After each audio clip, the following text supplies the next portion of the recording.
Evening, everyone. The Streamer Nexus podcast is live. I have my guest Uriyya here with me tonight. He is host of his own Twitch channel and also of the Show Radio Live podcast, some of which we will talk about both of these channels tonight. Give us an introduction to yourself. Word. Thanks again for allowing me to be here, man. Yeah, no problem. Yeah, so I've been podcasting since 2009, so around Uncharted 2 days, right? So that was August of that year. I decided to finally pull the trigger and start my own podcast. And it's been a journey ever since. I think we're at 468 episodes archived, added an awesome co-host, Daniela, also known as Miss DJM, in March of 2017. I've always wanted to, speak and have my thoughts out there. But what's interesting and ironic about that is I struggled with English growing up. So I had to take ESL because I used to go to school in Haiti and come back to the States for vacation. So going back and forth with that was always a challenge for me. So I used to watch a lot of sitcoms to help me understand how individuals interacted. Even though they were acting, that really helped me. The Charles in Charge, all the shows, even the soap opera stuff, the Days of Our Lives, all those, All My Children, and I used to watch a lot of those to understand how individuals, did their thing, right? So aside from that, got into gaming around 1987. My mom said, "Hey, if you really want this Nintendo Entertainment System, you're gonna have to clean your room consistently for a week, and then we'll evaluate if you're eligible for that reward." And time went on. I was able to do that. And as far as gaming history, it's been Sega Saturn, Sega Genesis, PlayStation 2, PlayStation 3, 4, the Xboxes, and so on and so forth. Yeah, so it's been fun. Wow, that's quite a journey to getting your Nintendo. Quite a Absolutely. couple things you have to leap through, a couple hoops. Awesome, man. Well, we're happy to have you on the show, and I'm really excited to talk both podcasting and streaming and just everything that you do. It's going to be really exciting. Absolutely. Cool. So when what's our date on when you started streaming, I guess? So I had to go back and check that, right? So the original date for the creation of the channel, I think, was 2011. But I didn't really start streaming regularly until the last 2-3 years, right? So I guess you would say 2016, 2017, I peaked in and out. 2017, we did the channel for the Show Radio Live, which is an affiliate channel, and I'm learning all the lessons from there to my channel so I can build that, as far as like personal branding is concerned. So although both of them fall under the personal branding umbrella, I haven't really done anything with my channel until the last maybe 6 to 8 weeks, maybe 3 or 4 months. That's been pretty consistent. What's going on, Trapped? And Real Hodor, Moist Show, right? So that's been pretty much the situation with that. But more so, I've done like a slight rebranding of some of the things related to the podcast.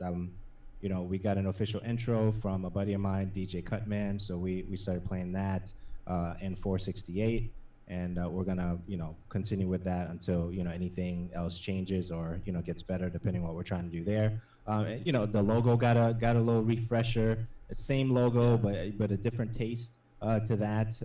In terms of how it looks and how it's presented.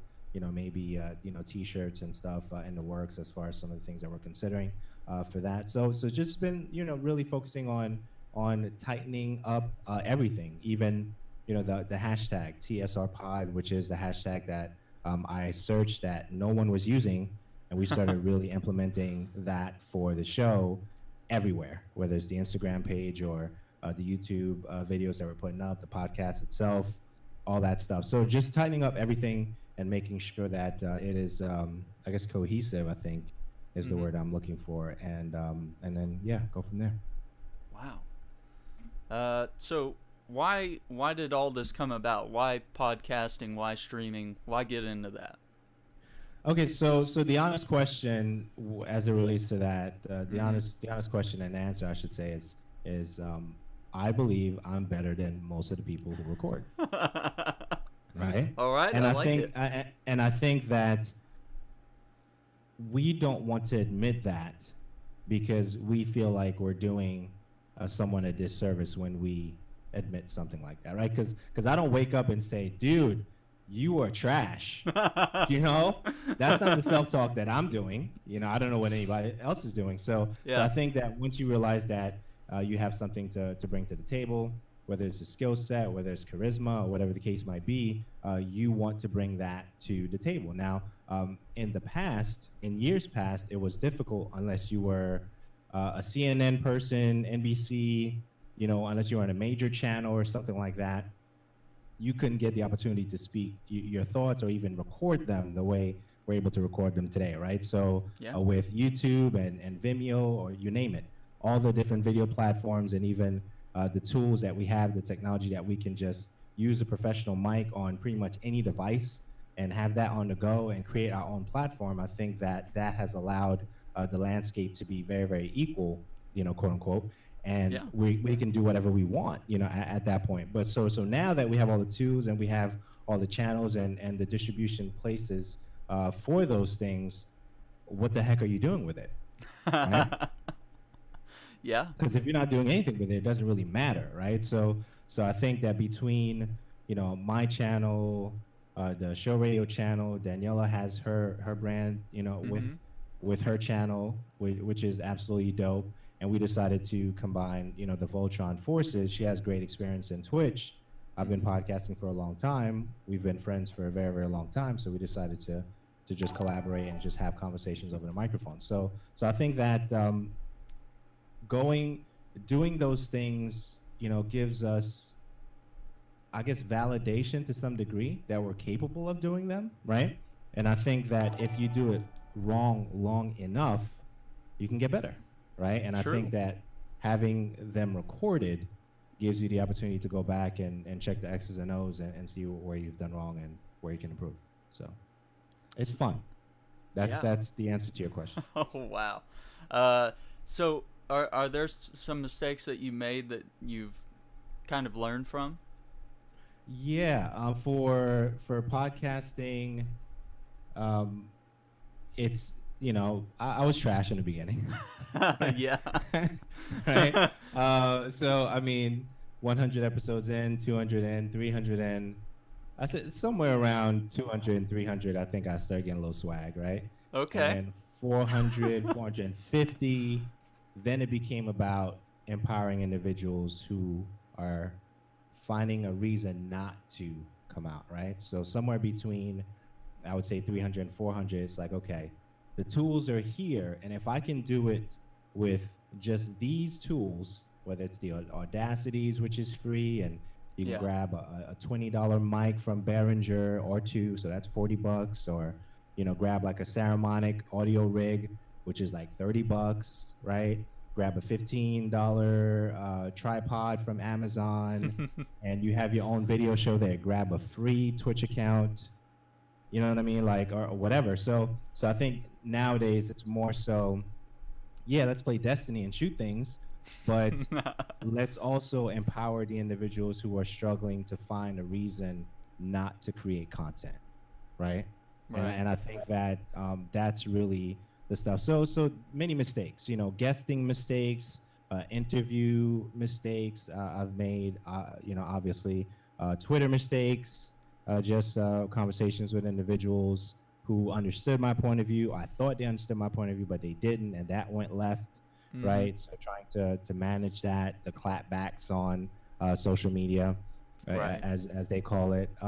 But yeah, so now it's more so being very strategic with execution, whether that's a show, whether uh, keeping the thoughts that I have to share them on the show, or even this platform here. You know, shout outs to you. Thanks for that. Absolutely. And so that way you don't miss exactly what I'm trying to say, and that's yeah. So there's definitely been many mistakes along the way with that. Cool. Like to welcome Kat Ferrum, DBD Trap, Kat. the real Hodor. What up, Cat? All our good friends are starting to stop by. If you guys have any questions, feel free to throw them in the chat there, and we'll get to them as we go.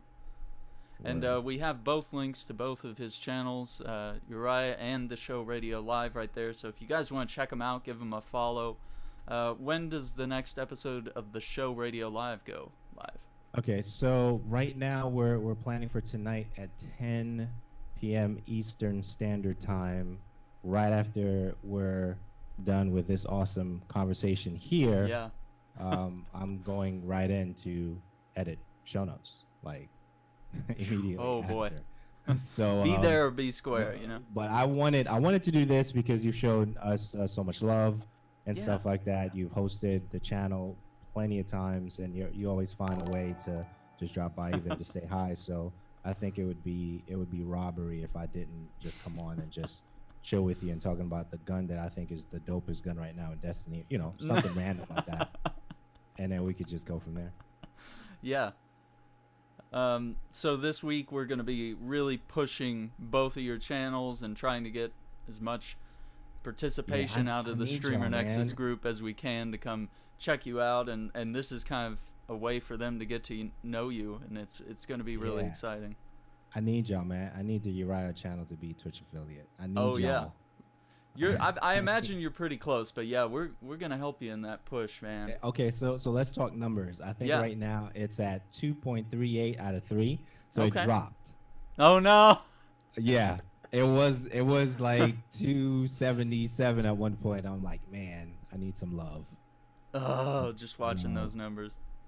Miss DJ, what's up? Miss DJ, welcome to the podcast. What's up?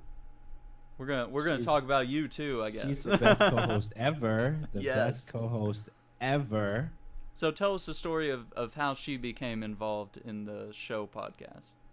Okay, so it's interesting because Ms. DJM was on the show as a guest a couple of times before, I asked her to marry me, quote unquote, right? Because that's what it felt like. It felt I was nervous. I don't know what was going on, that whole thing.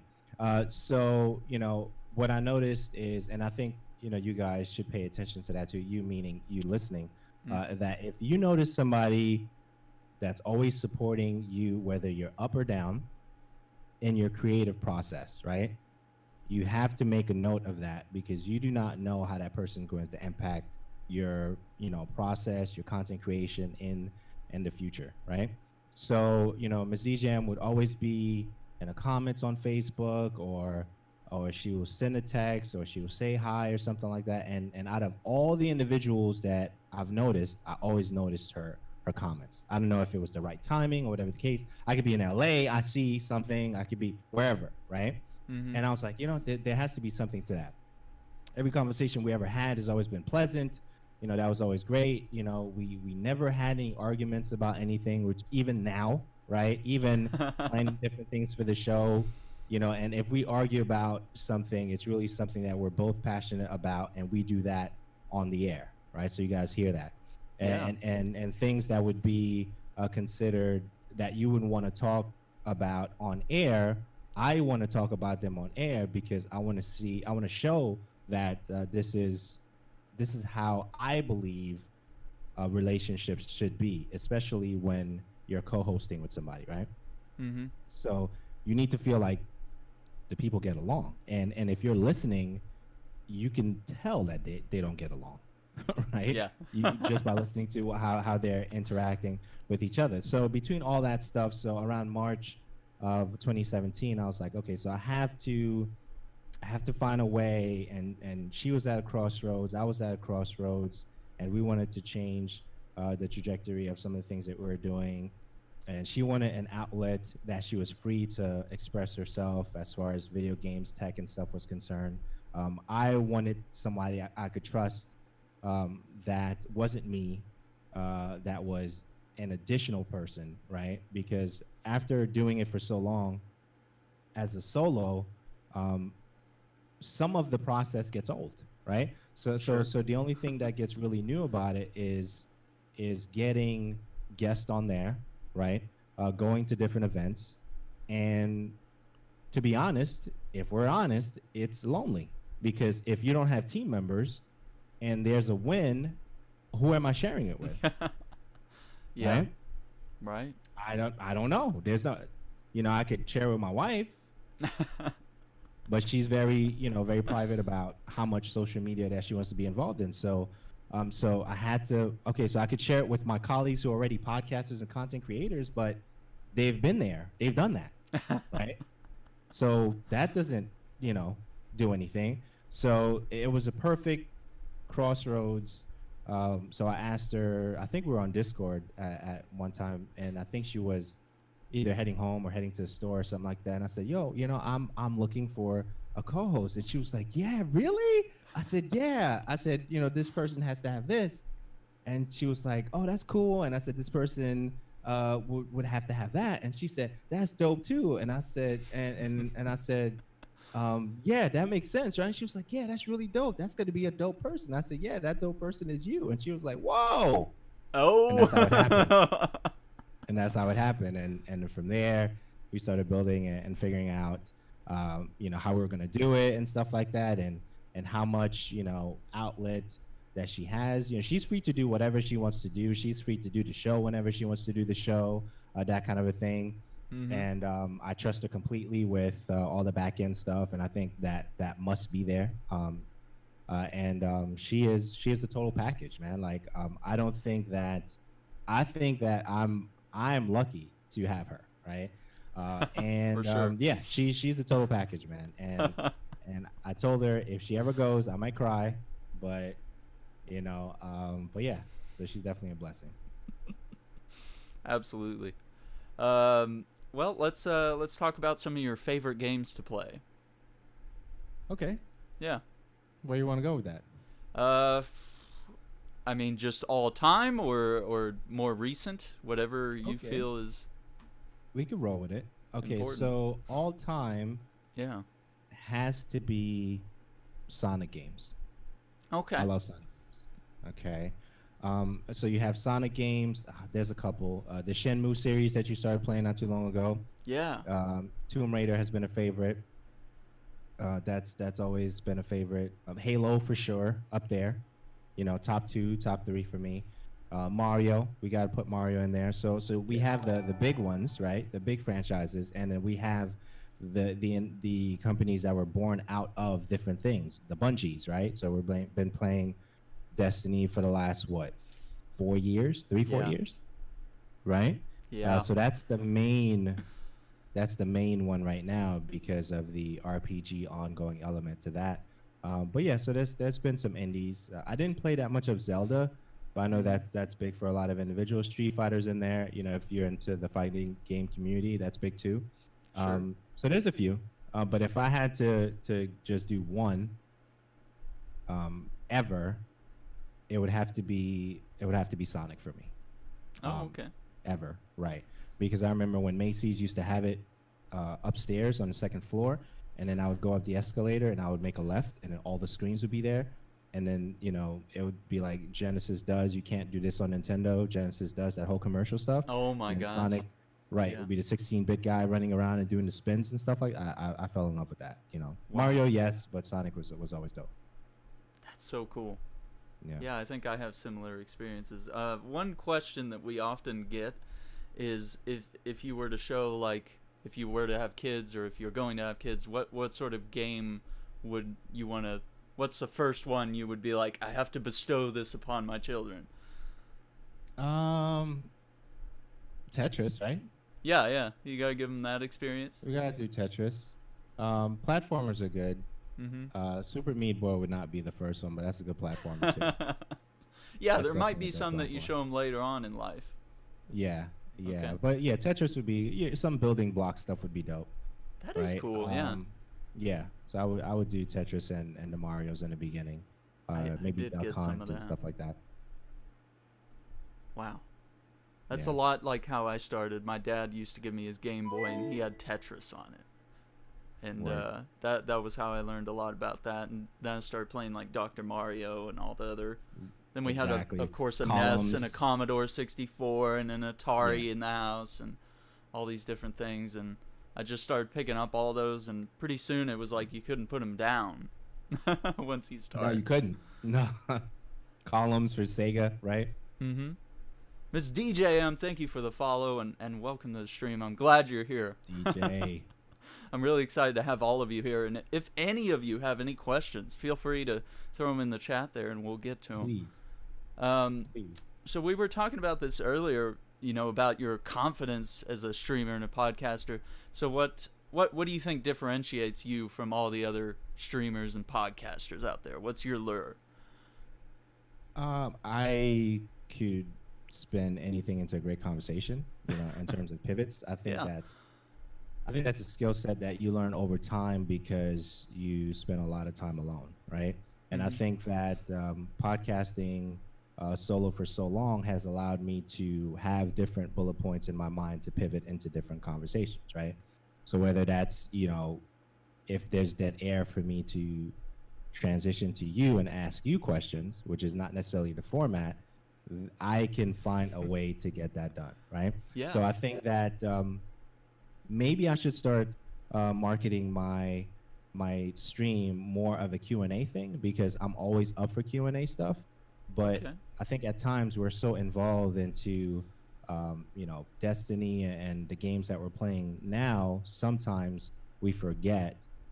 Sometimes I forget to look at the chat, but I have a challenge with my particular chat because it doesn't automatically pop up on the screen, because there's a port that's supposed to be open on the ISP side, and they say it's open, but it's not open. So I think that's affecting some of my notifications, and it's been ongoing like that for a while. Differentiation is, I believe I'm a talker, at this stage in the game. I could be in a conversation with anybody. I don't think that I'm limited in scope and how I can interact and who it is based on their intelligence and stuff like that. So that's always been a thing that I appreciate, as far as conversation is concerned. And I think it's a skill set that is learned, whether you read a lot or listen to a lot of, podcasts, or you create your own platform for that, or you allow yourself to fail in the content creation process as far as podcasting or streaming is concerned. But you can't evaluate something you haven't put out yet, right? And I think that there's a lot of individuals who want to critique themselves without any portfolio, right? So we can look back at Miss DJM. She's been streaming for 6.5, 7 years or something like that. We can look back and see the progression of growth when she used to do a lot of dance stuff, to all the indie games that she's been doing lately, to the Tomb Raider recently. You've done Tomb Raider recently. So we can see the progression of the different stuff that we've done, but you can't have anybody critique you unless you have something out. So that's one thing. The other thing is, if you are afraid of criticism, then being a public content creator should not even be, something that you're considering, because once you decide to be online, period, you've given everybody license to critique you, right? True. So there's that. So I think that, skill set in terms of, I believe I'm a pretty decent conversationalist as it relates to, I guess, my experiences with podcasting, more so than the streaming stuff. The streaming stuff is really, I'm at the, novice stage of that, to be honest. Okay, yeah. Well, it takes a lot to switch from one to the other. That's what I'm learning. I'm thinking, like, as a streamer going into podcasting, I'm like, what? How do we do any of this? Can I carry a conversation as well as I can with a stream? Because there's always chat firing in stuff for you to respond to, and then you have a game, of course, which just constantly keeps me talking or just involved in that. And so to keep lulls from happening and stuff like that, that is quite a skill, I guess. Word. So I think that's part of it. Yeah. And I don't know, I think that's what it is, but the person coming into the channel, it may be something different for them. It may be a track record of being a podcaster that long, and they feel comfortable, like they know segments of myself, and they're comfortable with that, so they want to hang out on the stream. I don't know. It could be that. I don't know. I can go for that. I can agree. Let's see. What are some key aspects and features of both a good stream and a good podcast? What are some things you look for when you're watching a stream, or something you consider about your own stream that, like, oh yeah, this is what makes it good? Okay, so for the streams that I've gone into, the host always welcoming, and I think that's great. Checking chat is great. From what I've seen, what makes me feel dope when I go into somebody else's channel is what I'm talking about. They're welcoming, and if the stream chat is moving slow enough, they see your name, they say, hey, thanks for joining the stream, blah blah blah, that thing, that makes anybody feel good. If you announce their name and you take the time to do that, not a bot, I think, and you can do that, you're not 280,000 concurrents. That's ridiculous because you're not going to see those names. Yeah. But when you can, announcing them is great. Telling them, it's kind of like leading sheep, right? Okay, so go with me here. That sounds weird, but let's go. Yeah, a little bit. So the sheep know the sound of the shepherd's voice, like, and traditional sheep, as you keep them, right? So even in a crowd or in a marketplace, when the sheep is walking with their shepherd, if there's 3 shepherds and 3 groups of sheep, they know when to split into the voice of the actual shepherd going through a marketplace, which is phenomenal, right? Yeah. So I think that being present every single time, after a while, you just get comfortable with the person that you're spending time with, the content creator, the streamer. And you could have a great day, awesome day, not so great day, but because you're familiar with that particular content creator, their voice or whatever they do on stream, every time they get a host, they dance, whatever the thing that they do, whether it's a makeup stream, makeup or creative stream, there's just something about that particular content creator that speaks to you. You're going to go there regardless. And what I did learn recently from, I think it was a stream that I was watching, there's 3 types of individuals that join chat. And I'll see if I can remember all of them. There is the personality follower, right? Wherever you go, doesn't matter what you do, they're going to be there. There is the game follower. You have to be playing Tomb Raider to see them, or not. That's true. Okay. And then there's the giveaway guy or gal. If you're not doing a giveaway and they don't know about it, they're not showing up, right? So I think that, understanding those individuals, so in my mind, I'm like, okay, so on the podcasting side of it, we don't get to see, Daniela and I, we don't get to see who is listening because there's no chat room on the audio side of things, like when we pod it, right? On the chat side, when it's live, then we can see individuals interacting. That's dope. That's awesome. Yeah. But most of our listeners are lurkers on the audio side. Yeah. So there's no way for us to gauge, that whole thing. So I think that, welcoming individuals in the stream, that's always dope. If you have a shout out stuff, which we talked about in the past, because I was trying to set that up for my channel, that's cool. Yes. Being their friend, which sounds weird, but that's a thing, right? Even though it's a what they call a parasocial relationship. Like if you see somebody on screen long enough, you feel like you know them. Like ask the Beehive, ask the individuals who are really into their Drake or whoever that artist is that they love, right? Ask them. They have a group. No matter what's going on, they just know that they're part of that group.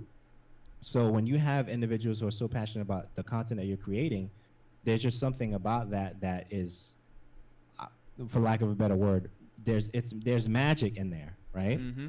Because they show love and they're always there. They support you. They tweet your stuff. They host your channel and stuff. So any way we can make that person comfortable with us, where although it's a parasocial relationship, meaning they see you long enough, they think they know you, right? Because they're watching you on TV, literally. True. Yeah. Right? Because you can put the Twitch on the big screen, small screen, or whatever.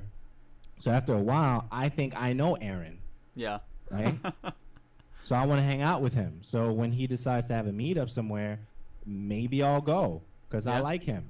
You Yeah. know, I like the way he does his stuff. So you have that particular thing, and then after a while, those individuals actually become really, really good friends. Like, who would think, 4 or 5 years ago, that one of the dopest people in my life would be Daniela, my Oh. co-host? Like, who would think that, right? Yeah. I wouldn't think that. Not from an online relationship, Yeah. right? Because True. that's scary. Yeah. You know what Yeah, I'm saying? That could be sure. really scary. So Yeah. from an online interaction to comments to thumbs ups to hostings to popping into a stream here and there, listening to a podcast, retweeting stuff, and you never know. You never know how things are going to turn out. That's incredible. So you guys went to E3 this year. Is there something you would like to share from that experience? Maybe something you learned or something you guys really enjoyed? Yeah, so E3 2018. Mm-hmm. I don't know about 2019 right now, thinking out loud, but Yeah. I don't know yet. Maybe, maybe not. So my big thing for this past E3 was Daniela's first E3 as press, right? So 2017, June 2017 E3, she was with me. She bought the ticket, and we were just I was showing her what I believe how to execute certain things as it relates to getting contacts and stuff like that. 2017. 2018, if I just gave her certain companies to make sure that she talked to, I would have been okay with however she did that, because I think she was prepped to do that, to execute. She's super smart.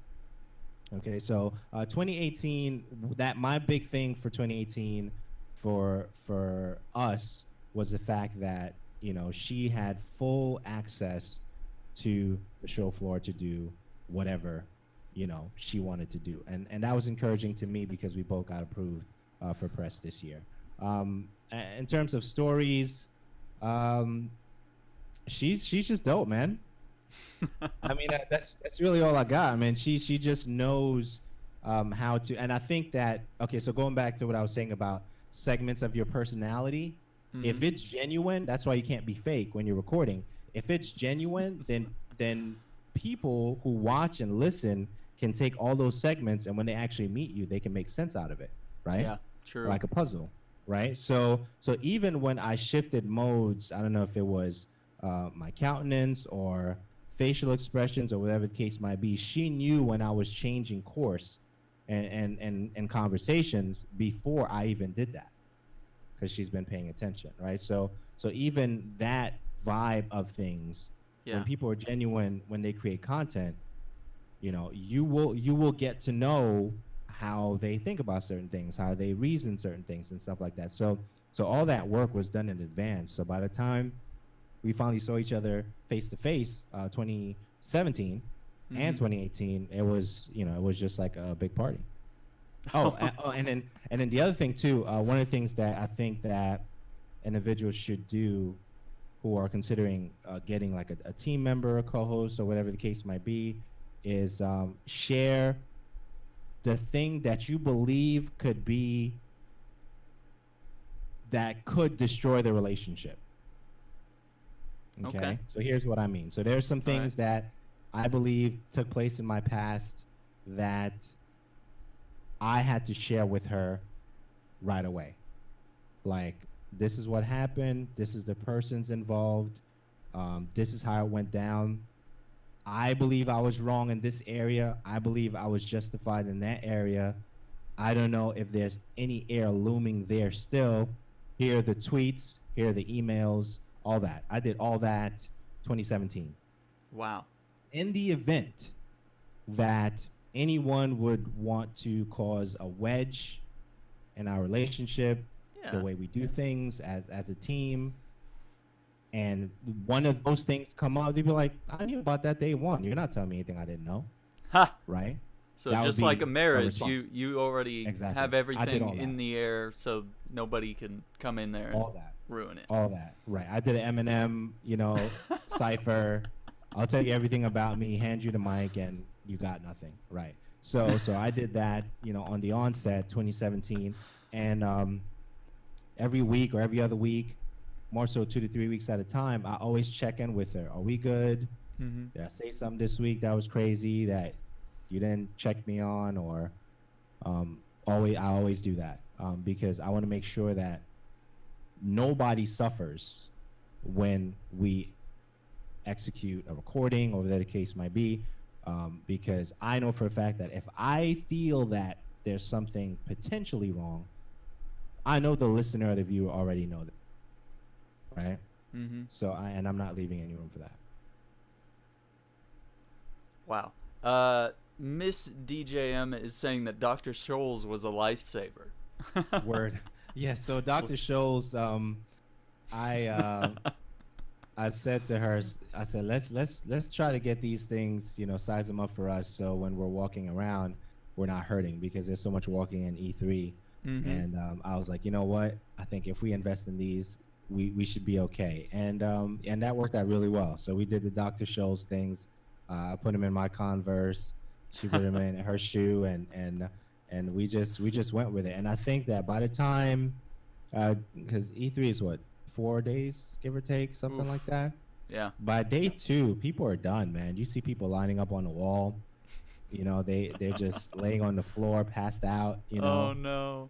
Yeah, because they're so tired of walking. They didn't prepare their body for that. It's torture. True. It's a form of torture. It's the Navy has their Hell Week, but that's our Hell Week, because we get 3 hours of sleep a day, Mm-hmm. and we're walking everywhere. And if we did the calendar right, then there's everything on the calendar for every single day, Mm-hmm. from Sunday through Thursday. Right. So the only break that we get is maybe a Nature Valley bar at 12 p.m. Right. Yeah. Yeah. And then maybe some food if they offer it at a particular press, space or whatever. Sure. So outside of that, it's a rough week, man. Wow. What an experience, though. Yeah, it's pretty dope. So let's talk a little bit about managing and maximizing your presence on social media. You probably have some experience with the podcast and the stream. Yeah, Something you can share. Yeah. Yeah, absolutely. I think that having everything match is great, Mm-hmm. because whenever I see a logo for a car, it's the same logo, right? Right. So whether it's a color scheme that is very familiar, because certain colors give us, certain emotions. Mm-hmm. Blues allow people to be, a little bit more comfortable with you when they see the blue. Black is like a power color, so that's why you usually see like the senators and those politicians wear a lot of blues and grays and stuff like that. There's a reason for that. They actually have somebody hired to dress them according to the time and the moment and stuff like that. So I think branding colors is important, and definitely pay attention to that. Your description for your social media should have all the information that is necessary for you to have a potential opportunity. So your email should be in there, obviously. Things that you like, whether it's a coffee thing or a particular car, certain game, those things should be in there. Spell checking is really important. It's really important. So I usually use a website called draftin.com.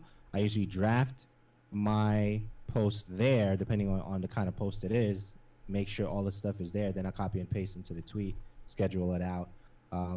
Schedule stuff by 12 noon is great if you want something to go out at a particular time, because if it's 12 Eastern time, then it's, -3. So whatever that is, what was that, 9 on the West Coast or whatever. So schedule stuff in a timely way.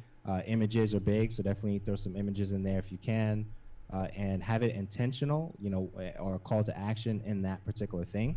So if it's you're about to stream and you want somebody to come in there, then if you have a hashtag that you're tracking, make sure that's in there. We were talking about that a little bit earlier. So things like that, things that are intentional, like even before we started, just a little, backdrop of some of the things that we were talking about before. I asked you, like, hey, what was the site they were going to, I had an idea it was this one, but I just wanted to make sure. So that way when I tweeted or retweeted something, it it didn't affect your brand in any way, and it was the right information when it went out, not a redo, not a I got to delete this tweet to do it again, that kind of a thing. So double checking it, and chill with the the negative conversations on social, because all that is tracked. Yeah. So if that's your scene right now, you like causing friction, then it's Oof. gonna come back and bite you. So try not to do that, because that still falls in your brand. It was you 2017, but Yeah. that's still archived, right? Yeah. So then you just have to, be careful with that kind of stuff. Yeah. So yeah, stuff like that, and be intentional about your tweets. Retweet individuals that you respect their work. Be thoughtful about what you're saying and how it may impact the individual that's going to read it. You can't just say what you want to say, although it would be great for me to Yeah. talk about Toad and how I like Toad as a character and Super Mario. Maybe it's not a good conversation for me to be having right now. Yeah. Take care, Kat. Have a good one. It may not be a good thing for me to have right now. So now I have to make sure, was Toad my favorite character? Or now do I need to go to Luigi or Mario now? Or maybe Wario, right? Yeah. Because he's kind of dope. Because he Yeah. wasn't mentioned into any recent news and stuff like that. So you just have to be careful of piggybacking on certain stories, because if you do that, then that sticks with you as well. And trending topics are great, but you can create your own trend. So depending on how you want to manage that, just be mindful and intentional about how you want to do that stuff. Yeah, I think there's a lot of people making those mistakes that we can learn from. We can see what's going on right now in our culture, and kind of steer ourselves away from that in a way that you've talked about, is like, watch what you tweet, because once it's out there, it's permanent. Like, you can Right. delete the tweet, but someone may have screenshotted it already, and it's out there. It's got your name next to it. That's like a signature practically to whatever Absolutely. you've said, and they've got you. So okay, let's talk about this community in specific. How do you believe you could best impact and be a positive force in this community, I guess? This community in particular. Yeah. I don't know. That's the honest answer.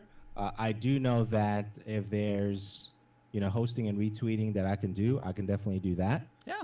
I do know that there's awesome people here that I've talked to and seen their streams and stuff already. And Yeah. really, right now for me, is more educational, because I am learning how to appropriately market my channel, my streaming channel, and you guys have the wisdom that I'm looking for right now. So essentially, right now, I'm just a student in the whole community that we're a part of right now, and I'm learning a lot, and I think that's where I'm at with it. Okay. So there's a lot that maybe different members of the community can teach you, and honestly, they're all pretty approachable. I've approached a lot of them about advice for myself and my stream. I'll ask them like, "Oh, how do you do that cool transition thing?" And they'll be like, "Oh yeah, man, no problem. It's just this." And I'm always teaching other people how to do different things with their streams. And so if anyone ever has a question, yourself included, I mean, just come to any one of us or me, and I can kind of point you in the right direction if I'm not suited to advise in that. But I think that's part of the community is, it's the hosting, it's the retweeting, it's like showing up in other people's streams, getting to know all these really cool people, and maybe building relationships and friendships with some of them, and learning from them, all these different things that we can take advantage of for being in this group. Absolutely. And there's so much love that you can get out of all that, and that's what I'm really proud of with the group, is what a good positive force it's been so far. Yeah, dude, you got a good thing going, man. I'm excited. Let's see. What are some changes you would like to see in the gaming and streaming arena? The gaming and streaming arena. Yeah. Okay, so I think that my main thing now, according to what I'm seeing, even on the hip hop and the culture stuff, or is relationships, right? Like if somebody's coming up and they're doing well, celebrate them, Mm. right? I think that if we're just talking about what you can learn from this community and stuff like that, if there's things that you can learn, apply it to how it fits your brand, right? Yeah. Because nothing is really new now in terms of like features, right? Because Snapchat had a particular feature that Instagram just ripped off and made their own, right? Yeah. So, so when you think about it along those lines, if people are using tactics and different things that are copyable, if that's even a word, but yet they're applying the stuff to their own brand and their own personality, and they're doing well, and you know them, and they're quote unquote colleagues and associates in the industry, gaming or streaming, then you have to celebrate that, right? Because maybe if you celebrated with them, they would tell you how they're fast tracking a particular area of their process. Maybe they would share it. Yeah. But if you decide that you want to hate on it, then they won't share it. Yeah. So there will be no opportunity there for you to glean from whatever they're learning, or a book that was like a secret code for them that they said, I read this book Yeah. and it changed everything. Yeah. Right? So I think that in this community, the streaming community, podcasting community, just people in general, just try to be mindful of, yeah, you're behind a keyboard, but the individual that you're either talking about or celebrating, they're people, right? And I think that you have to be mindful of that. And who knows? Maybe that little thing can change, some of the things that you're even doing right now. That's true. Wow. I like that. So let's talk a little bit about proper etiquette in streams. Word. Yeah. Proper etiquette in streams. Be a likable human being. Yeah. Right. I think we can start there. I think that there's this thing where I feel like it's a YouTube comment section where you say whatever you want to say because the anonymity is there and no one would really are because you're hiding behind a toad emoji, maybe. I don't know. Yeah, sure. I don't know. But you have that. So instead of just coming into a stream and saying, hey, what's up? What's going on? Everybody, or hey, guys, not trying to offend anybody because I said guys, because in the context of what the person is saying is everybody here, not a particular, gender. Yeah, right? sure. So you have that. So just greeting individuals. You don't necessarily have to talk to the actual streamer the whole time, because if there's 60 people in the chat room and all your questions focus at the streamer, the content creator, that's not good vibes. Yeah. Right? Yeah, that's true. Not good vibes. So you would want to at least mix it up with the camp that's like 60 plus concurrents or whatever it is in that room. Yeah. And just be like, hey, what's going on, people? Like what y'all doing? Like where are they at in this game right now? Or, and try to be a part of that, and don't promote your stuff either. Yeah. Just don't. Just don't. It's not don't. hard. Just don't. Okay. Unless you are invited to a platform that you can promote your stuff, then just don't. Just don't do it. Just say, hey, guys, follow me on Twitter, blah, blah, blah. I just, finished streaming at this channel. Come on, fam. Like, get out of here. just don't do that. You're going to get banned, right? Yeah. So stuff like that. And I think that we're being invited into somebody's home, if you will, their cave, if you will, of gaming. Sure. Right? And we have insight into what they're doing on a regular basis, their favorite drink, if they use gaming goo, or something, right? Or if they have a particular thing that they do before they go live, whether they do IRL first before they go into their thing, tell you what kind of game that they're going to play, or if they have a particular drawing that they're thinking about. So we get insight into this particular cave of gaming, right? These channels. You can't just roll up in there and just do whatever. Like, I would kick you out. Like, if you came into my studio, yeah, right, without respecting the studio, like you wouldn't be welcome back. True. You know what I mean? So I think we go so far as to only thinking about it from, hey, it's just somebody on the internet. They'll never know who I am, so I'm just gonna wild out. That doesn't work that way. It's not beneficial to the content creator, because if they're just building their channel and they don't have the alligator skin yet of, just ban this guy, their mods just take care of it or whatever, because they're that confident about their stuff at the time, then you're gonna hurt the streamer's feelings, if you will. Yeah. But if that's your intent, then you're gonna be successful. Yeah. But I'll ban you. Like, don't even. Yeah. You know what I mean? Like, we got that confidence, both of us. We're like, right, hey, I don't need you. I'm not that desperate, I'll ban you. I'd rather have 0 people in the room than have you in. True. And I think that, once you have that resolve, I'd rather talk to myself for an hour while I'm shooting people in the face in Destiny Crucible. Yeah. And it takes a while to get there, I think, especially when, you got the goose egg of viewers. Right. You're like, oh, I'll take anyone, even if they're a terrible person. But honestly, no, don't settle for that. And it does take a thick skin. Zenix Gaming, thank you for the raid, sir. Word. So the other aspect of that too is, if they're salty and they're picking fights in the beginning, I'll watch to see if they're going to stop. Right. So there's, how many lines do you give them? 4 or 5 lines? I may give them 3, 4 lines. Yeah, sure. Because if they're saying something in particular that, it's kind of, okay, now you're offending, people in the chat.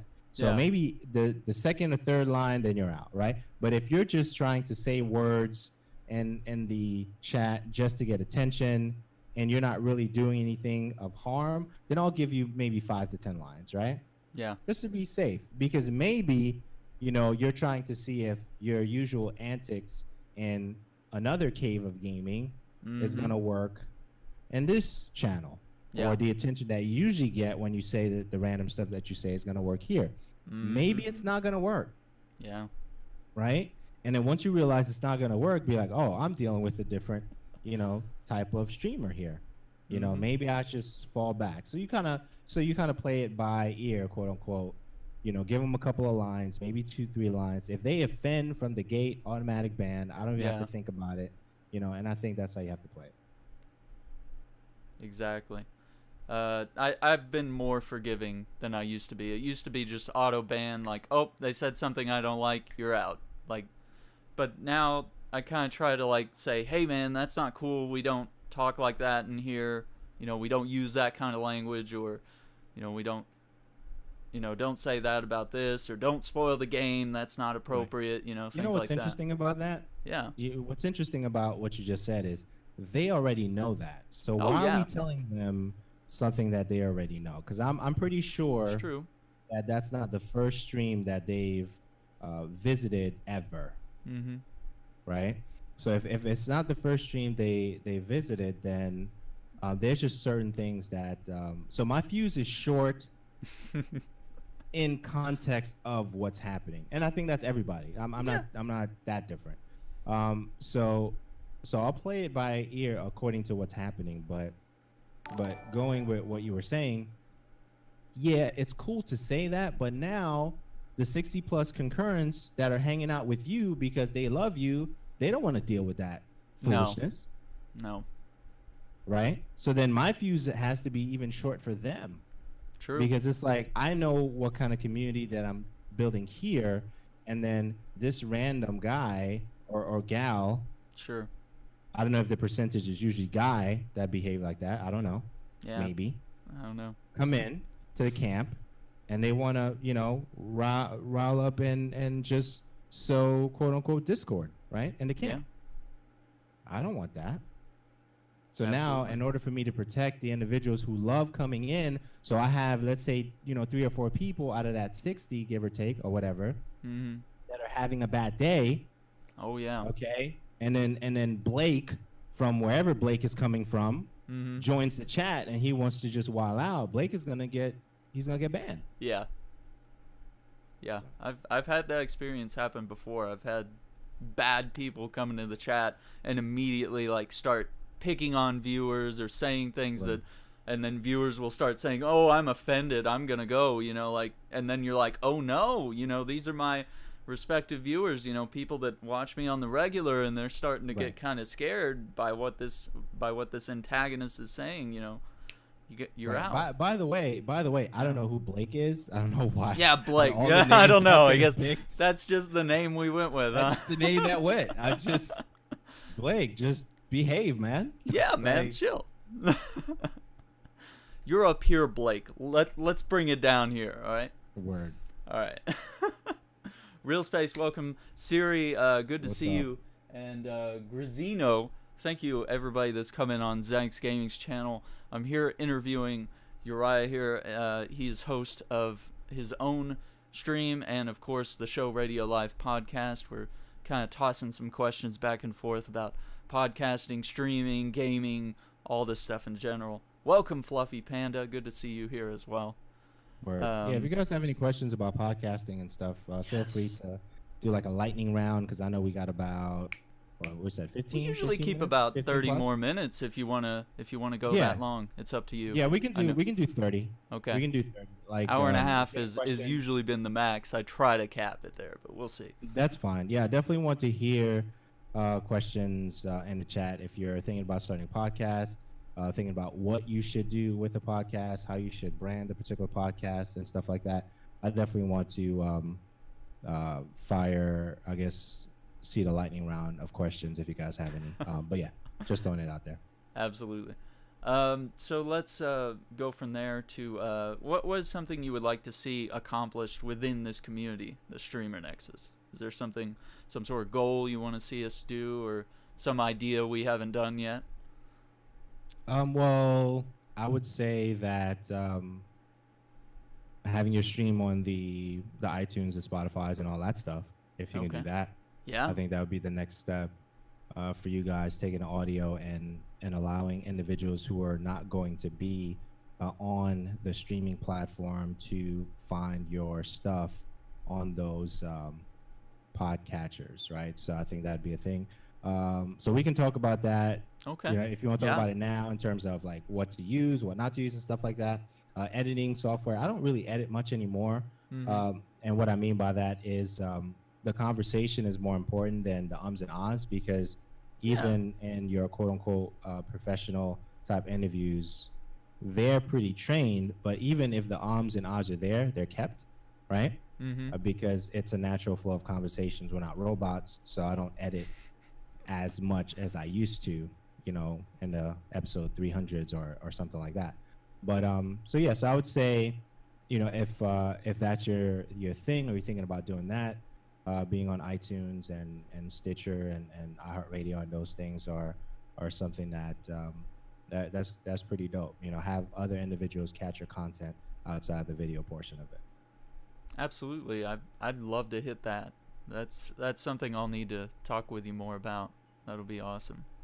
'Cause, Absolutely. that'll widen our audience a little bit, and of course we got people all over the world that are part of this group, so it makes it difficult for them to watch, and just even random people that stop by, what's going on here, that how do we catch them up? And it's Right. cool to have that backlog and the ability to listen to it, because not everyone's gonna sit and watch a video of two people talking or something. It's a little Absolutely. easier to have it in audio form. I see the benefits there, and I'm excited about that as well. Word.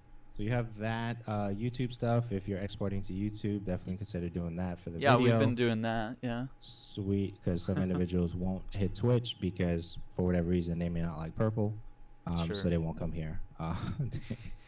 Yeah. Just random things like that. I So all don't the get it. distribution. Sure. Facebook stuff. If you have a Facebook channel, definitely export there, which I have to be better about exporting to Facebook. And if there's individuals willing to help you do those things, I think that's always a plus. If you put out a call out to individuals who would help Streamer Nexus with those things in terms of sharing the stuff on social media or editing, videos and content for you guys, because there's always somebody in the community that says something like, I wish they knew that I could do these things so Yeah, I can help them, right? But most individuals may not, answer the call until the call is given. So I think sure. that, you have individuals in your community and your Discord community that have a particular skill set that they want to share, then that's definitely some avenues you could check out as well. Absolutely. I'm really excited to we've been collecting clips and all sorts of stuff from streams for almost a year now. We're almost coming up to a year being part of the Streamer Nexus group. It was founded on September 25th of last year, so we're That's coming awesome. up on that anniversary.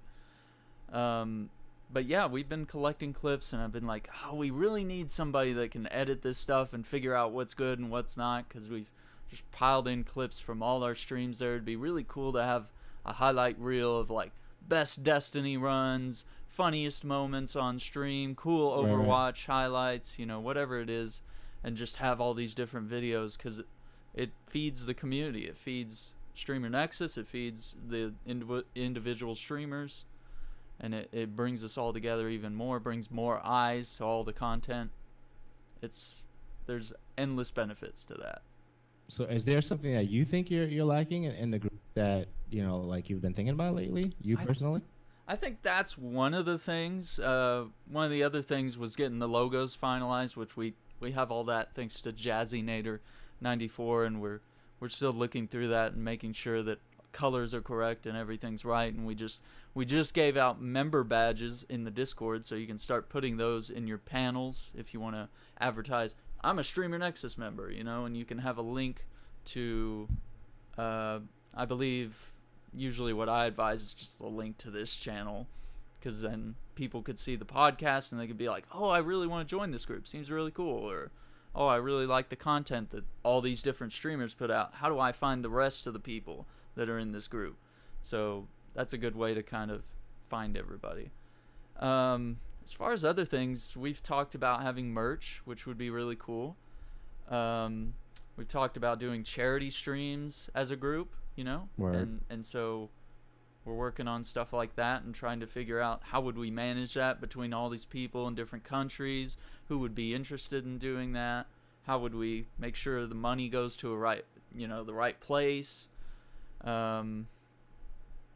And I'm always just thinking about how can we do better for everybody. I'm always wondering whether we're doing all we can or not. Because we're doing Word. shout outs, we're doing hosts, we're typing out on Twitter and stuff, and, we're visiting streams, we're checking up on streamers. We're always in Discord to chat and give advice. And, I mean, we're here for so many different things. We have, not just like we're here to support you as a streamer. We have several people that are, they just need someone to talk to, or they have depression, and gaming is sort of an outlet for them, and Right. sometimes we all just need to know that there's a community here to help you in every respect. Absolutely. Absolutely. Um, Yeah. And just along those lines, avoiding burnout, yeah. Oh, self absolutely. care, and taking breaks from streaming, maybe like a day or two in between. Maybe you do one day on, one day off, a Yes. particular time. Like even now, re-evaluating the hours, because the 11 to whenever in the morning is not working. Is not working for me Yeah. because now the days are blending in, so I have to even recalibrate, for my channel, the hours and Agreed. stuff. So, family time is important. Mm-hmm. Scheduling stuff is important. Yes, you stream. Yes, it's gaming. Yes, you're having fun. But what's your calendar look like, Yeah. right? So even with this day, I had to, right? So church, that's non-negotiable. Had to do that. Then I Yeah. shot to Brooklyn, which was a 45 to an hour minute drive. Then Mm-hmm. I'm out there. We're texting back and forth. I said to you, hey, when I get home, I'll let you know. Home from where I was to getting here was an hour and 22 minutes with a little bit of traffic, Yeah. right? But I already knew that if I scheduled this conversation with you around 6, I would avoid anything, and I would be in a place where I'm not rushing in. This is not last minute. We didn't have any sound check or anything like that. So what's Yeah. your calendar look like, right? Absolutely.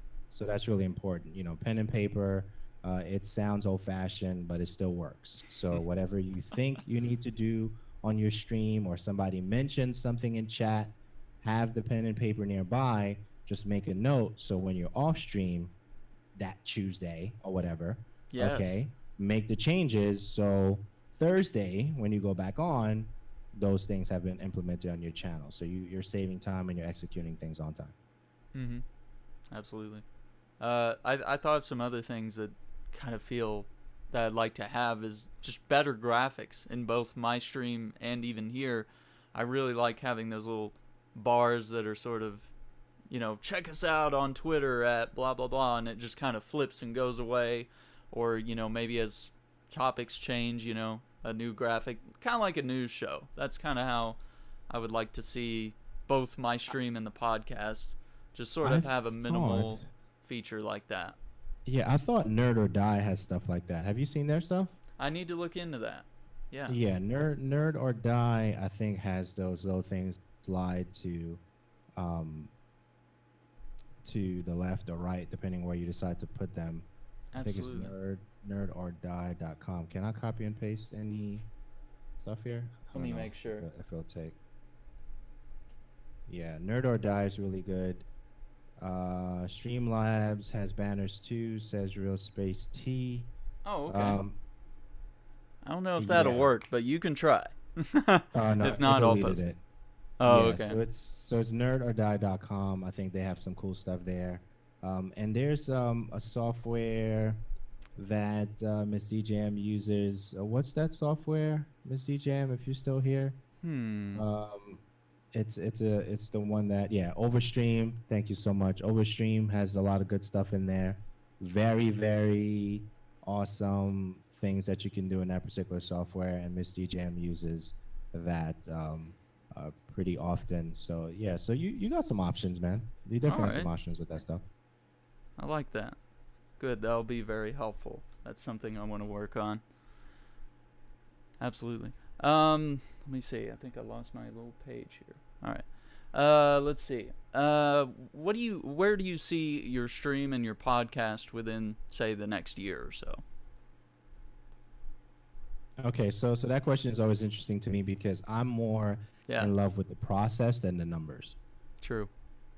So right now we're at 468. I like saying 468 because I'm in front of a PR rep, Yeah. right? Because when they see me for the first time, they have no idea that I've been creating content since '09, which Mhm. is really young. I'm still a young, podcaster Yeah. versus the individuals who've been out since '05 or Sure. '02, depending when they're creating their content. So I like the numbers aspect of it. I'm more excited about the process of creating the content right now, and I hope it stays that way. Yeah. Than actual where. Well, if we look at your question, I definitely want more shows, more valuable shows, or shows that are adding value to the people listening, right? So if we get a particular guest on the podcast or something like that that is involved in creating tutorials for podcasting or something like that, where they talk about the process and they actually do online tutorials on their Twitch channel or something crazy like that, I would want to talk to them, right? And figure out what's different in my process and theirs, and if their process could help me prevent burnout, right? So True. stuff like that. So I think that more actionable items as it relates to the process of creating the content that we create now, maybe have a better process to edit, like you were saying, the videos to put them out quicker on Yeah. the YouTubes and the Facebooks and stuff, which, sometimes I struggle with that, where if the conversation was audio only, then I need to find something that's 55 minutes long, that's video, that I can add to that conversation and make that a video and put that on YouTube, or because I feel like there's value in that conversation, right? So stuff like that. So the process more than anything, and I think that even now I'm more excited for the individuals who have not done their first episode yet, right? So that is something where it's much easier for them than it was for me in '09. And '09, it was much easier for me than it was for the individual who started in '05 or '02, right? So because technology has changed so much, the phones are so much more powerful. The stuff that you can plug into the phones or the cameras is so much more high tech. Yeah. So yeah, so more process, more value added, more growth, more I don't know, maybe yeah, definitely more followers on the platforms that we're on, Instagram or. But I think that the numbers is one thing as far as the followers are concerned, as I'm thinking about that out loud. Yeah. But the quality of the individuals who actually support. So you can have 100,000 followers, and you can have a dedicated 10,000. That dedicated 10,000 is more important than the actual 100,000, Yeah. because that 100,000 may not necessarily interact with your content every single time, but that 1,000 to 5,000 that's always there, that buy the merch, that support all the time, those are the individuals that really moving your brand forward, outside of saying that you have 100,000 in front of a PR. All right, goes back to that too. Yeah. So yeah, those things. I like that. That's some solid things to look out for. The next thing kind of rotates back into our gaming questions. What is a game that you would like to see a sequel to that maybe hasn't had a sequel in a long time or never got a sequel? Wow, that's a deep one. Okay. Yeah, this is the lightning round now. That's a deep one. Okay, so one I really wanted for a very, very long time actually just announced, Streets of Rage. Okay. Big fan of that. Yeah, I agree. So that is really exciting. I mean, Golden Axe was dope, but not dope enough for me to really remember it like that. Contra, if they remade the original Contra, that'll be tough. But I still like Contra. Yeah. Bionic Commando Rearmed was okay. Right, it was Right. okay. So that was cool.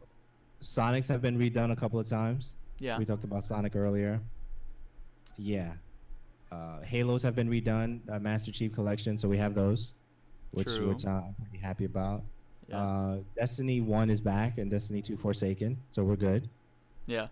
Right. Yeah, I mean, so yeah, we're good. We're good right now. We're good right now. Uncharted is good. Uncharted 4, Yeah. Uncharted Collection came out.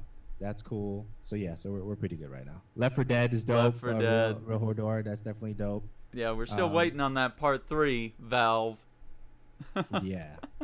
So yeah, so we're in a good place. Resident Evils are being made, redone. Yes. So yeah, we're in a good place. Telltale liking news that. was really sad this week.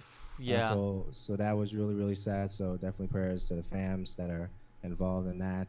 Great game makers, artists, Oh, absolutely. creators, programmers, and all those guys and gals there. So yeah, shout outs to them. I think the thing I'm hoping for with that situation is that they find jobs all throughout the industry, and that Yeah. those people go on to make the studios we know and the studios we haven't even heard of yet.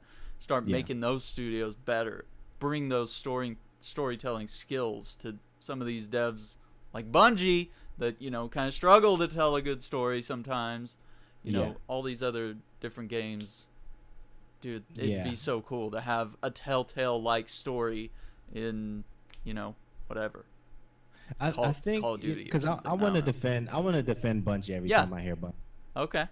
And the reason I want to defend them is because same thing that Halo struggled from to Yeah. some degree. Because if you didn't read the books, you didn't know. Right? Yeah, that's true. And there were so many books outside for Halo, and I think what Bungie is doing with Destiny now, even with the lore book that is I like the supposedly lore. is coming soon, right? And you Yes. have the lore in I got game one now, ordered. which is more in depth. And I think that they are trying to really map the stuff that we need to know and connect outside of the awesome YouTubers that Yes. have the lore videos and stuff like that. So it's in a better place now than it's ever been. Absolutely. But that is if you're willing to get the lore book or watch the videos or That's true. even do the triumph stuff that you have to grind to get the lore stuff, right? Yeah. So That is so true. that yeah, so there's still some stuff involved. Now I'm willing to do all those things. I can't wait. I'm Word. excited to compile all that lore, and I got the book on pre-order. I'm excited. So it's Word.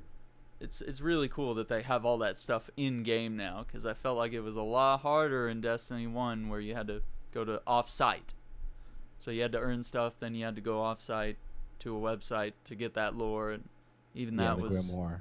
difficult, yeah, Yeah. for a lot of us.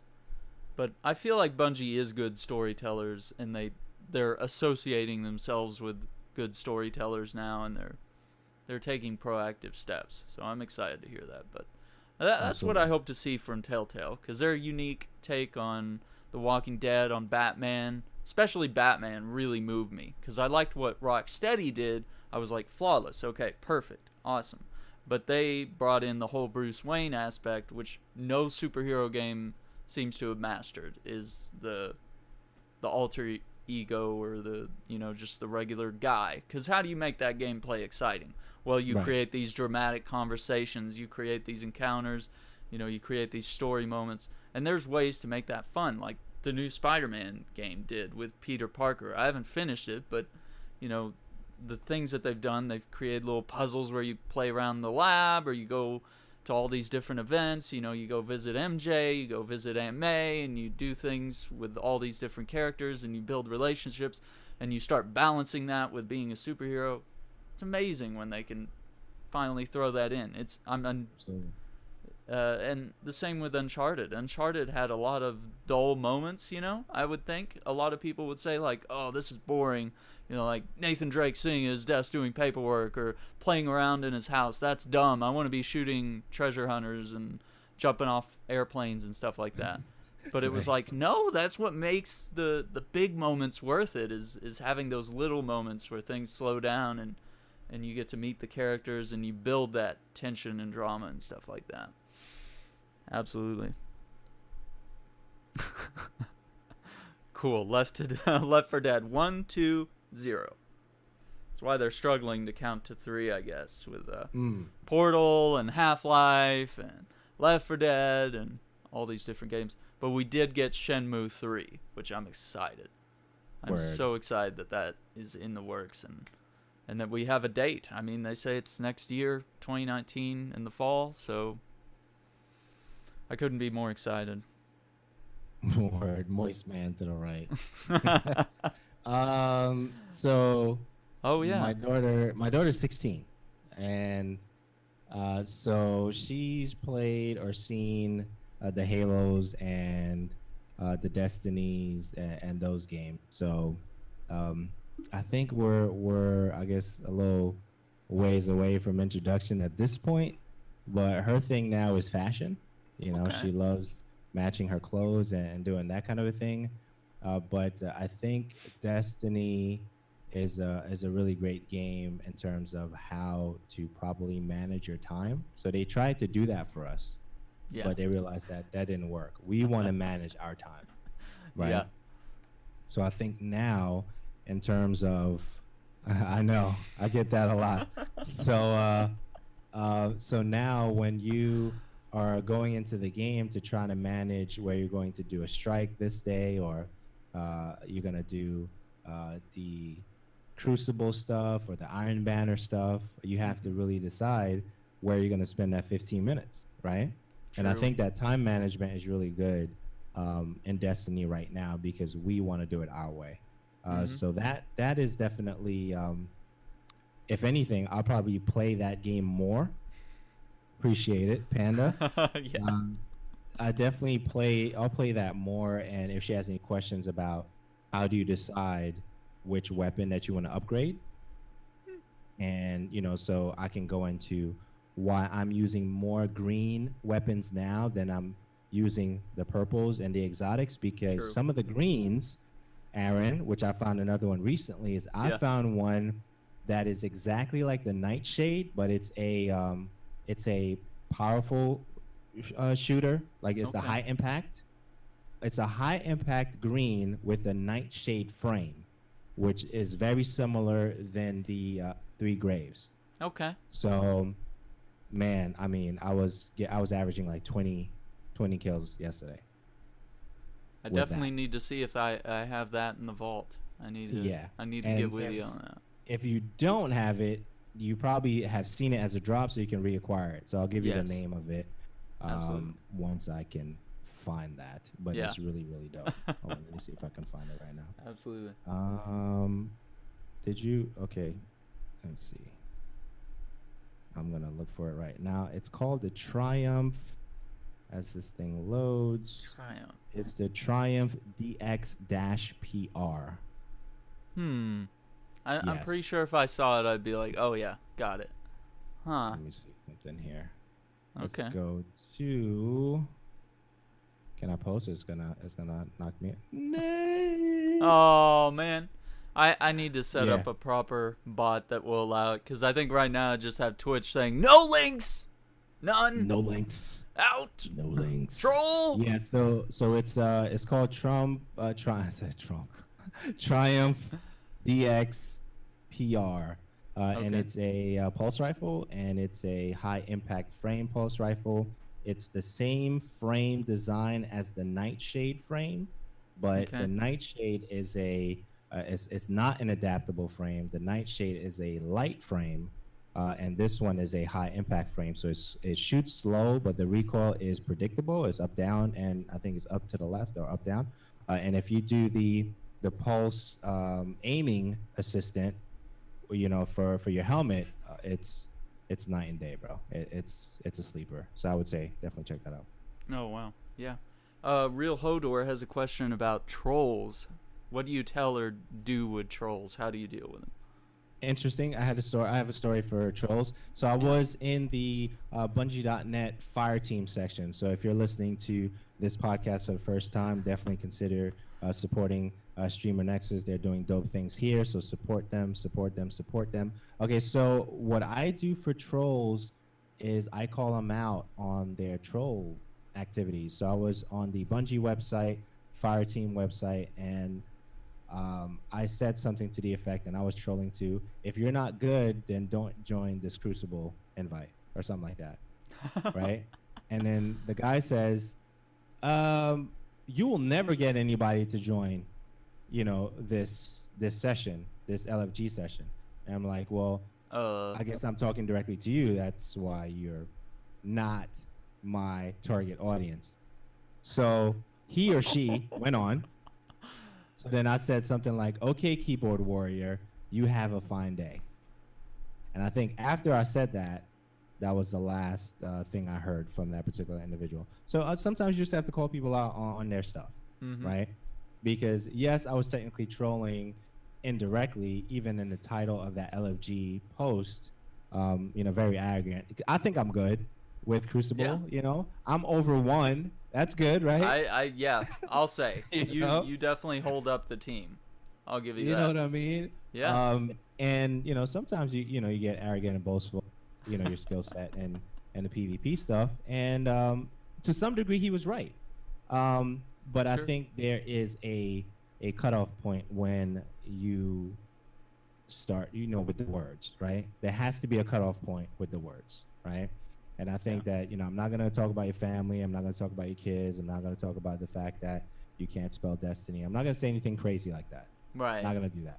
Yeah. But there has to be a cutoff point. So sometimes it's entertaining with the trolls, because I have popcorn sometimes, usually, and I just look at my Twitter feed and see the stuff that's on there. It's just hilarious to me. And then sometimes, you have to call it for what it is, because if it's not checked, then they will never get checked. So I think that's where I would go with that. That's true. I think we talked a little bit earlier about how we dealt with language we didn't like, or sort of try to give people a chance. Like, they might come in saying some of the wrong things and testing you, and then we can kind of just... I've had multiple occasions where I've been able to, like, turn them around, and now they're a regular viewer. Just say, like, hey, man, that doesn't fly here. We don't use that. But, hey, welcome to the stream. How's your day? What are you up to? And, like, when you show them that level of caring, sometimes they'll be like, oh, hey, man, actually, I really like Destiny. Oh, what are you playing? Like, oh, I play a Titan as well. Okay. Like, all of a sudden, you have some ground that you can do that. Not everyone's that way. Sometimes they're just going to, say more hateful stuff, and then you're just like, okay, you're out. Like, try again next time. That's right. But sometimes there is a little bit there. I like to give them that chance to let me reform them a little bit, because they know that behavior shouldn't fly. They should know better, like you said. Everybody knows what the norms and the rules are of Twitch, but people choose to break them. They shout themselves out, or they use inappropriate language, or they try to get you to break terms of service, different things like that. There's all sorts of dangers out there. And I guess just the best thing is to have thick skin and to be well equipped to handle those situations. Have mods, have the controls yourself to deal with those situations. Yeah, absolutely. And reading helps too. So if there's, I'm sure if you put trolls in Amazon or on Google, somebody probably has a video somewhere.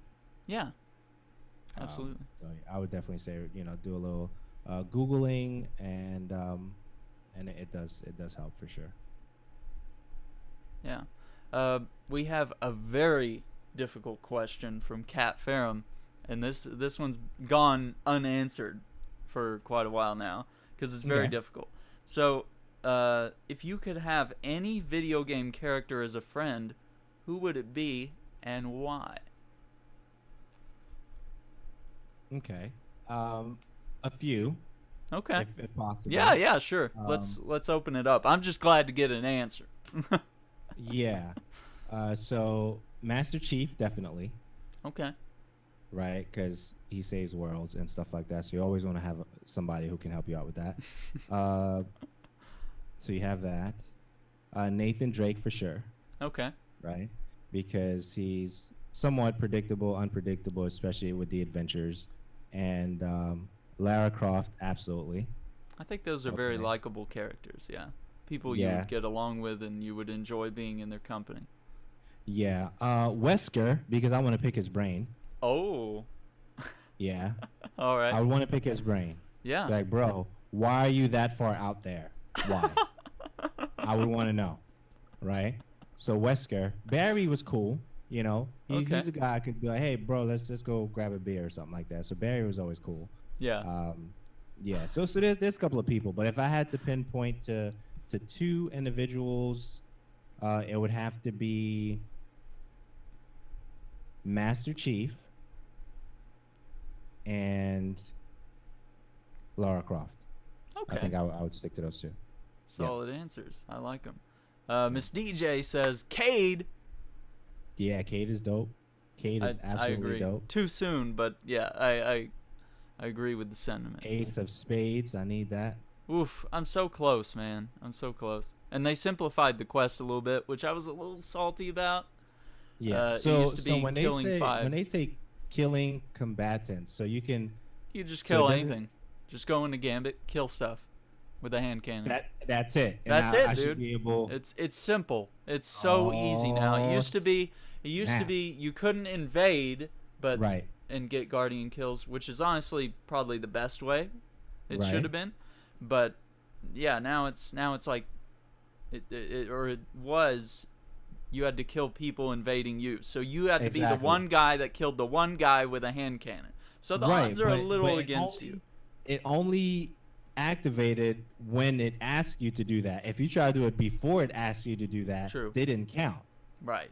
Yes. Oh man, yes, I remember that. Okay, so I can just go in with a hand cannon and then just go in a hand cannon, kill everything, kill Guardians, kill Cabal or whatever it is, and you'll earn it. It's quick and easy. Like a Guardian is 20%, and everything else is like probably 5% or something. It takes a while. Takes a little while, but 2 or 3 Gambit matches, and you ought to be good to go. I need it. And then you got to start hammering the 250 kills on strikes, and then after that, this is the hard part for me. This is where I'm stuck.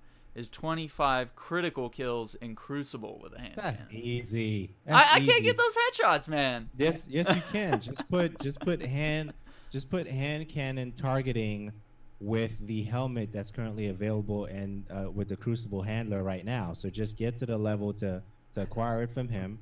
Grab that, get Legend, and then grab the kill clip hand cannon from him, and you're good to go. Bye, Fluffy. Have a good one.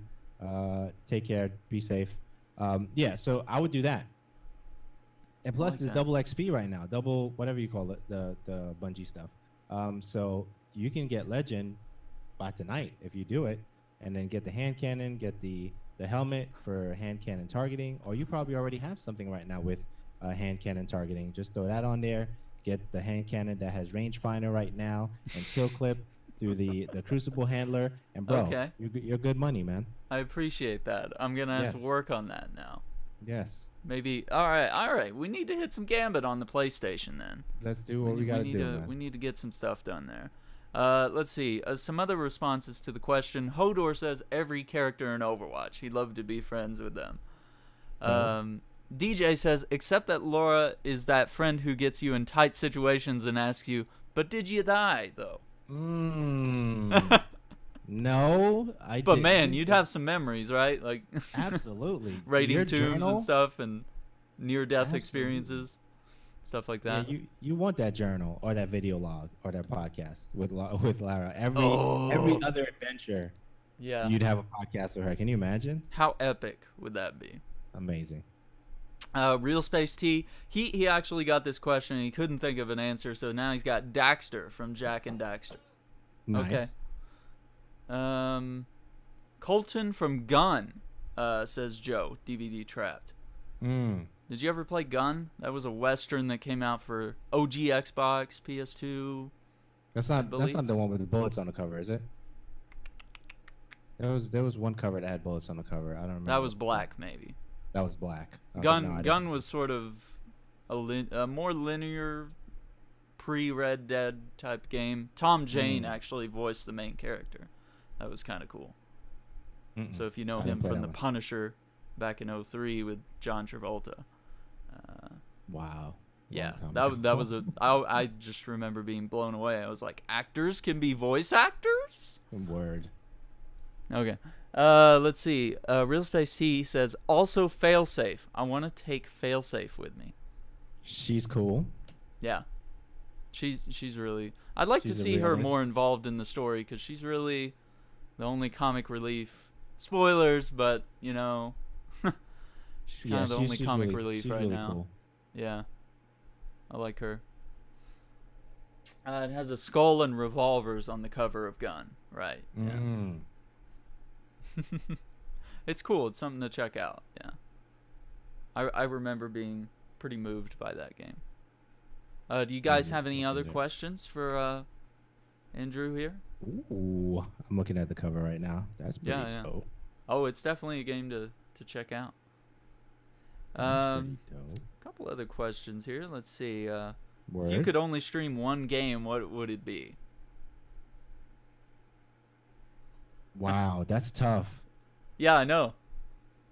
That one's a tough one. Oh man. Is it Destiny or is it? No, I don't know No? if it's Destiny because sometimes I want to stream something else, but it's like Paladins is another fave of mine too. And I like the colorfulness of I that like game. That. Yeah. That's really tough, man. That's really tough. Okay, so I'll say Paladins because I like the music, the colors. It's very bright. It's not Destiny because I could easily say Destiny, but if it wasn't Destiny, it would Sure. definitely be Paladins. Okay. I like that. I like that. It's a good answer. What else we have here? Favorite game to play on stream, and do you have a favorite game that you like to play off stream? Something you would be like, oh, I wouldn't stream that. Favorite game to play on stream currently. This is September 2018. Is Destiny. Yeah. Off stream because sometimes I don't want to clean my vault on stream. Yeah. So I do that stuff off stream. So it would be Destiny right now as well. Destiny and Destiny. Because sometimes Yeah. people have like a secret game that they like to enjoy and it's like a guilty pleasure or something and they're like, oh yeah, I'd never Yeah. stream that though. So I tried to catch you there, but Yeah, I think the guilty pleasure really comes from shows off stream because I don't want to be interrupted when I'm watching, Ozark or something dope, right? So I think that I'll Absolutely. probably go offline and I'll just watch it on the tablet or something like that. So, what up, Taco, bro? Where you been, bro? Taco. Where the heck have you been, bro? I know, Um, man. so, yeah. So I think that off-stream stuff would be Destiny, planetary acquisition stuff, and then shows, Netflix stuff. Okay, I like that. Let's see. Real Space says he'd also like Ghost and Cade to be his friend. Word. I was thinking about how nice it would be to have a Ghost and just pull him up and have this compendium of knowledge and the ability to be revived. I would assume, hopefully, maybe a little bit of light. At least that part comes with it. That would be kind of cool to have Ghost as a friend. Pretty much all the Vanguards. See, Real Space is he's pulled into Destiny. I've had a lot of people pulled into Destiny recently. He picked it up on PC. We've had Nick the Canadian get it as well, and a lot of people like Kat Ferrum. Yeah, she picked it up on PS4, and we have a lot of new people that are getting into the game. And once I see that they have, I guess you're a little out of focus. Once I see that they have like 2 or 3 characters and they're juggling between them, I'm like, oh, you're in now. You're hooked. We got you. We got our claws in you. You're a Destiny fan now, because when you start lining up and doing the... Oh, come on. I don't know what's up with the cam. Like, it's gone. Oh, there we go. There it is. There he is in full focus. Word. But yeah, it's been so cool to see people that maybe normally wouldn't be into this game. They're asking questions. They're getting into it. I think that's our favorite thing. Me and Jesse and Joe have really enjoyed guiding a lot of new players into the game and kind of just telling them, like, hey, make your own decisions on what you think is cool. And, if you get something, read all the perks, before you delete it. Make sure it's good, like, and don't just discard something because some of those green guns might be a gem, just giving them all the warnings that we never got sometimes. Yeah, I may have to add to my list of besties for game characters. Absolutely. Ikora is really dope. Ikora is dope. She's amazing.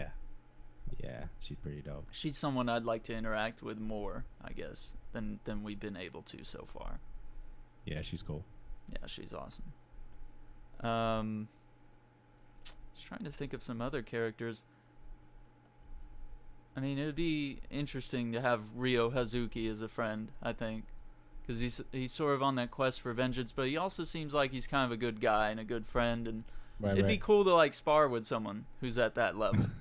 Like, it'd be like, because like he sits there with Fukusan, who looks like a total noob compared to him, and like Fukusan spends like his whole life training from Ryo's father, and like he just looks like a total noob when you're fighting him. He's just taking those hits and not really dishing them out.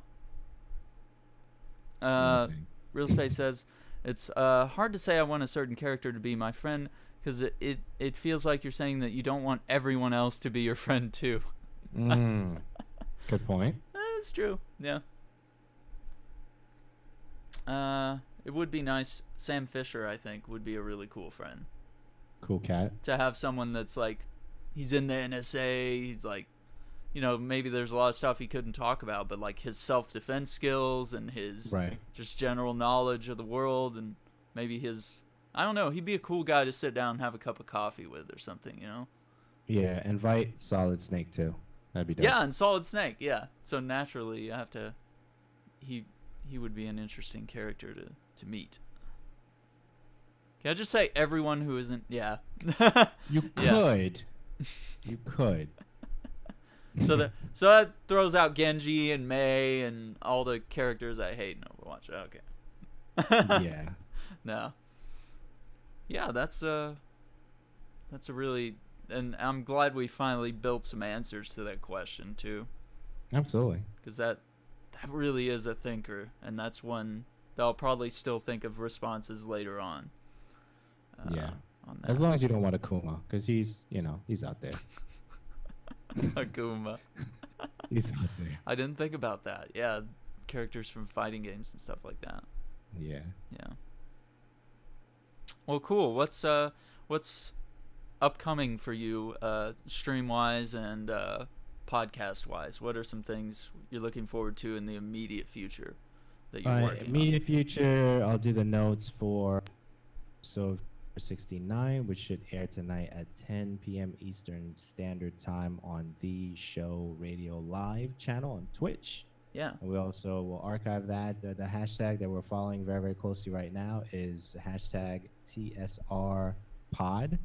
TSR Pod. So put that in your Twitter, and you'll see some of the stuff that we've been cataloging there for that. So definitely the podcast today is the main thing. And then streaming schedule, revamping that as we speak. So thanks so much, Streamer Nexus, for the awesome conversation. Aaron, I appreciate you taking the time to support me with the streaming stuff. That means a lot. Taco and Ms. DJ and all you guys, gals in the chat, Real Space, Taco, DJ, Cat, everybody who came through, Fluffy. I'm just naming names as they're coming to me. Really appreciate all the support and questions and stuff. So yeah, podcast, and then times for Twitch channel. Definitely check out Miss DJM on her channel. Yes. Twitch.tv/Miss DJM. She's really, really dope. Love her dearly, and I'm gonna continue to let her know that because she's really, really dope. So yeah. Likewise, absolutely. Miss DJ on that note says, I want to be friends with all the characters I play and come across, but I do want Phoenix Wright to be my best friend. The lawyer. Yeah. The lawyer. I was trying to figure out who that was. I was like, yeah, it's the guy that stands on the cover with the suit and it's pointing in a particular direction. Yes, I can think of. Yeah. That's funny. That's awesome. That's a really unique choice. I like that. I need to make a shout out command. Yeah. But we got links right there. If you guys would check out all these different links, check out the show Radio Live tonight at 10 p.m. Eastern. Any final thoughts? Thank you, man. Thank you, yeah, Aaron. Man. Thank you for your awesome community. I'm learning from everyone here. So yeah, just your support is appreciated, and thanks for inviting me on your podcast, man. Absolutely. Well, hey, everyone, make sure you follow those links there.